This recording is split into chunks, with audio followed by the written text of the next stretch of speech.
Some of you, many of you, I'm sure, are aware that Representative Joseph Kennedy III is running for the Senate. He is also running for the seat he currently occupies in Massachusetts's 4th Congressional District, but he has a challenger, and that challenger is with me now. Ihssane Leckey is a former regulator. She is a mother. She is an immigrant. She is a survivor, and she is now a candidate for the United States Congress, and she's here to tell us about that. So first of all, Ihssane Leckey, welcome to the program. Thank you for having me. And did I pronounce your name all right? That's great. It's Ihssane Leckey. Thank you. Okay, all right, as long as I got close. As one who has had his name mispronounced many times. So first of all, I mean, obviously a broad question, you're gonna get it a lot if you haven't already. Why are you challenging Joe Kennedy?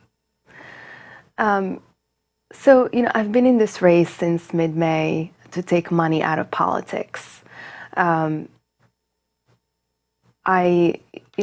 Joe Kennedy is actually no longer running for the seat. He's running for Senate, so she had to. Yeah. Okay, go ahead. So it is an open race now.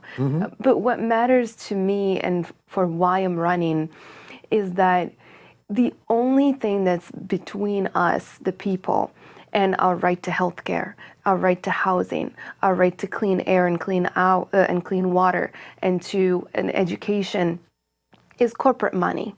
And that's where, I saw the opportunity to fight, to continue my fight for the people, since I've been a regulator fighting the big banks and the big corporate heads, to continue that fight into Congress. And what made you, I don't know then, I'm sorry I was misinformed, but I don't know then, first of all, who you're running against. Are there multiple candidates now because the seat is open, or what's the situation there? That's right. After Joe Kennedy announced for Senate, a few candidates came into the field. What I would say, and this is evidence, is that most of them had said they would never challenge the incumbent. It's just not the way things are done in Massachusetts. You have to wait in line. And that narrative has gotten us to where we are today, has gotten us to a place where people have become jaded about our political system and about our parties, and decided to either not vote in the 2016 election or to vote for Trump. And we cannot afford to have that again in 2020. In 2018, we really fought back, and we brought up some of the amazing folks like Ayanna Pressley, like AOC, like Ihssane, like Rashida. And that was an inspiring moment in our democracy. And in 2020, we will do it again. So you mentioned AOC, Alexandria Ocasio-Cortez, of course, and Rashida Tlaib, and some of the others. They are openly Democrat, at least AOC is Democratic Socialist. They have extremely progressive positions on things like Medicare for All, Green New Deal, and so on. And so do you, right? You have those positions as well, right? That's right. I am a Democratic Socialist. I believe in a Green New Deal that would make sure that we have millions of dignified green jobs with a just transition for labor. I am fighting for universal health care, single payer Medicare for all, to make sure that people have their right to vision care, hearing aid, and to long-term care for our elderly and our disabled community. A lot of these issues have been, on the table for way too long.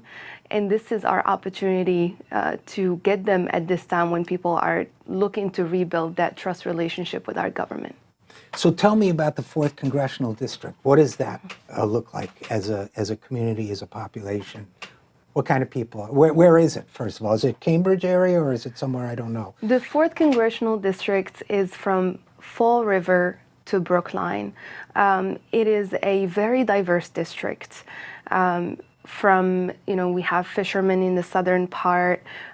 We have people from the Azores who have been there for generations, and who have seen industries come in and then leave the community bare to no economic opportunity over and over, and have seen the government not standing up for them. We also have, Muslim communities, we have Jewish communities, and as you know, in the recent unfortunate events of Islamophobia and also anti-Semitism, our community had stood up with each other in those difficult times. We have communities of color who, many of them live in the richer towns, the more wealthy towns, and a lot of the communities of color in those towns live in low-income housing with mold. And that is really terrifying to see that we are in such a wealthy country, yet our people are dying from molds in their homes. So there is economic disparity within the wealthy towns and also across the district. And that's why, there's an opportunity to educate people on what it means to be in solidarity with each other, what it means to care, to care about somebody you don't know, right? And that is really what the work that we're doing on the ground of this campaign. And again, we're talking with Ihssane Leckey, candidate, Democratic candidate for Congress in the 4th District of Massachusetts. So a lot of people say, and there's data to back this up, that lower income people vote in fewer numbers than wealthier people. So it would seem to me, given the diversity of your district, but tell me if I'm wrong, it would seem to me that part of us winning strategy for a candidate like yourself would be to get more lower income voters and more voters from these marginalized communities to turn out, in this case in the primary as well as in the general election. Is that, although I guess it's probably a safely Democratic seat, but is that something you've given a lot of thought to? Prioritizing frontline communities is my #1 priority. My goal is to make sure that we create a coalition across the district with folks who have had a voice and been loud for so long, but they've been neglected and ignored. And that means that we have to organize in the deepest of the communities in the towns. That means we have to have a lot of feet, boots on the ground to knock on a lot of doors. And that means we have to have the human touch to rebuild the trust relationship. The district has started to go purple because there hasn't been much organizing for a long time. And that's unfortunate, but there is also that opportunity that, I don't come from establishment politics. I come with a genuine personal story that, believed in the hard work in America and starting from the bottom and making it in America.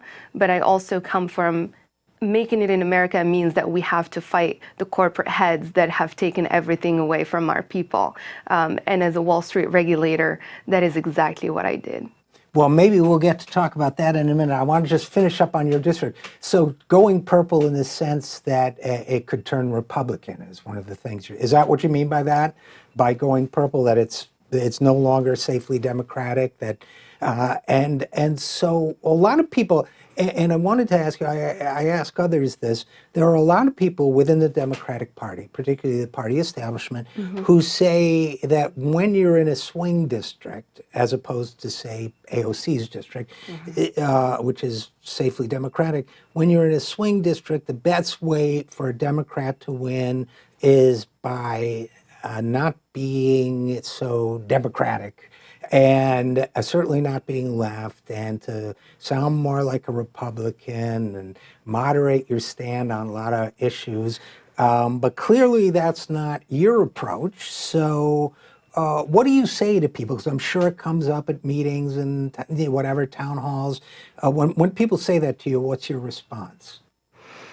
I wouldn't call it a swing district. it's definitely turning purple. And what that tells me is that when I'm speaking with constituents who have voted Obama twice and then they voted Trump and they say they will vote Trump again, when you ask them why, they tell you, well, the Democratic establishment has not delivered on what they promised.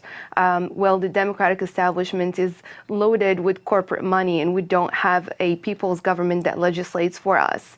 I hear them and I listen to them and they're right in many ways. But when you talk to them about what are the top issues for you, what do you need from me when I'm your congresswoman? They say, well, you know, I have a really big healthcare bill and it had made me go bankrupt. Or, you know, I've been taking care of my father who's an elderly and I've lost all of my life savings, or I have student loans. And so we come together on the same page when it comes to the issues. And we realize that we're fighting for the same thing. Right. I am, you know, my agenda is for the people of my district, and it was made by the people of my district. It's the corporate government that comes into in between us and starts to scare people about, you know, single payer healthcare and saying, oh, it's going to take away your insurance. And quite frankly, it's not. Insurance will actually no longer exist if we have the best universal single-payer healthcare in the world. And that is what we're going to have. Well, I certainly agree with you there. Now, let me ask you a little bit about yourself. Again, we're speaking with Ihssane Leckey, a candidate for Congress in Massachusetts' 4th District. The headline on your bio here says immigrant, survivor, and Wall Street regulator. Now, there was a time not so long ago in American politics where people most candidates would not acknowledge being an immigrant, much less a survivor. And by survivor, I assume you mean a survivor in the Me Too sense. Is that correct? Now, but you are basically proclaiming your Wall Street regulator. I understand we could talk about that too, but you're basically proclaiming your identity very openly. And was that difficult for you? Was that something you had to give a lot of thought to, either strategically or in terms of how you felt personally about it? Absolutely. Actually, it took me a while to come to this place to say, I'm going to publicly say that I am a survivor of sexual abuse, a survivor of domestic violence, a survivor of an illegal abortion at 17. These things are not easy to say publicly because we've been subjected to shame. Mm-hmm. When we come out and say. We've been subjected to not being believed when we come out and say it as survivors. And we saw how that happened during the Kavanaugh hearings.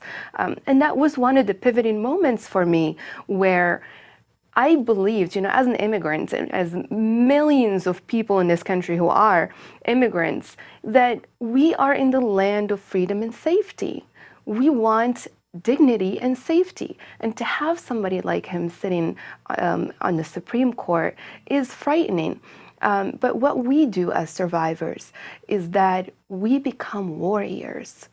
Once we know ourselves as whole and we appreciate our experiences as whole, what they made of us, we are warriors, and we will not stop until we impeach Kavanaugh.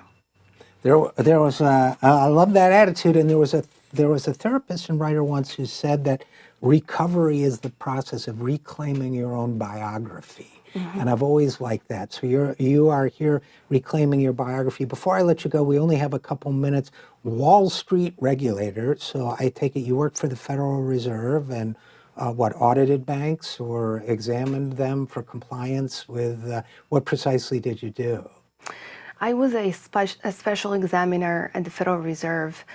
I walked into the boardrooms of the big banks and faced the corporate heads who taken every safety from the people of my district, taken their pensions, taken their homes, taken, threw their children into more debt.